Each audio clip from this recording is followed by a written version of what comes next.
बड़ा दुख है मेरे मन में, मेरा कोई सम्मान नहीं। लोग मेरा अपमान करते, मुझे पूछते नहीं, मेरा आदर नहीं करते, ईर्ष्या करते हैं, मुझे कोई साथ नहीं रखता, मुझसे नफरत करता। वासुकी नाग ने कहा, ये तो दुनिया की रीति है। इतनी सी बात के लिए अपने मन को उदास कर लिया। एक काम कर मलमास, तो किसी महीने में तुझे लोग अपने महीने में तुझे नहीं रखेंगे, तो खुद उस शिव की आराधना, शंकर की आराधना। मलमास, प्रत्येक महीने में एक शिवरात्रि आती है और मलमास तेरे महीने में भी शिवरात्रि आएगी। उस शिवरात्रि को यदि तूने पार्थिव शिवलिंग का पूजन कर लिया, पार्थिव शिवलिंग का निर्माण कर कर तूने अगर उसकी पूजन कर ली और तूने जो दिल से मांग लिया, तुझे वो मिल जाएगा। तू जो मांगेगा वो तुझे मिलेगा। पार्थिव पूजन, मलमास स्वयं वासुकी नाग के कहने पर भगवान शंकर के पार्थिव का स्मरण करते हैं और जो पार्थिव पूजन मलमास ने करी, शिव प्रसन्न हो गए। मलमास क्या हुआ?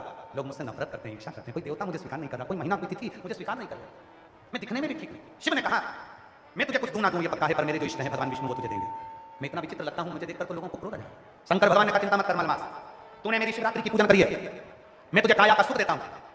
मलमास, तेरी जो काली काया है वो हटेगी और मेरी कर्पूर गौरम करुणावतारम वाली काया तुझे मिलेगी। जा मैं तुझे वर प्रदान।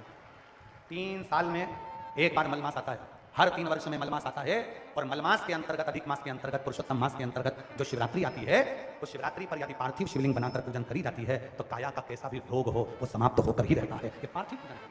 इसलिए जैसे सावन महीने में पार्थिव पूजन करते हैं अपन सब ऑनलाइन, करते हो आप लोग, वैसे ही अधिक मास की शिवरात्रि पर, शायद 13 जून को आना चाहिए शिवरात्रि, और भी हम कल देखकर आपको बता देंगे, तो उस दिन हम आस्था चैनल वालों से भी कहेंगे और पूरी सोशल मीडिया पर ऑनलाइन अपने अपने घर में बैठकर आप अधिक मास की, पुरुषोत्तम मास की शिवरात्रि के दिन पार्थिव पूजन सब साथ में मिलकर करेंगे, जिससे आपके रोग का निवारण। सर्वे भवन्तु, सबके दुख समाप्त, सबकी तकलीफ समाप्त, सबके कष्ट समाप्त, सबकी बीमारी समाप्त।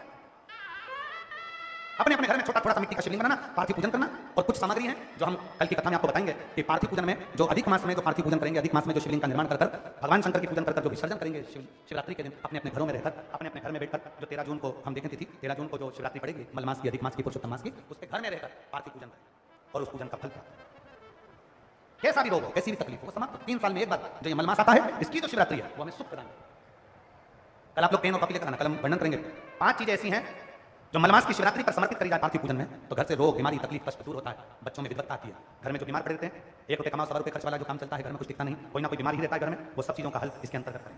पार्थिव पूजन सब लिख के रखें, शिव की आराधना करें, साधना करें। मलमास ने जैसी साधना करी, भगवान शंकर ने अपनी मलमास की जो काली काया थी उसको समाप्त कर मेरे शंकर भगवान ने अपना कर्पूर गौरम स्वरूप दे दिया। जो स्वरूप मिला, शिव जी उसको भगवान नारायण के पास लेकर चले गए और भगवान श्री हरि ने जब उसको देखा कि शिव ने इसको रूप दे दिया है, तो शंकर भगवान के देने पर स्वयं भगवान नारायण ने अपना पुरुषोत्तम नाम दे दिया और उस महीने का नाम पुरुषोत्तम मास, और उस महीने का नाम पुरुषोत्तम मास। बोल पुरुषोत्तम मास।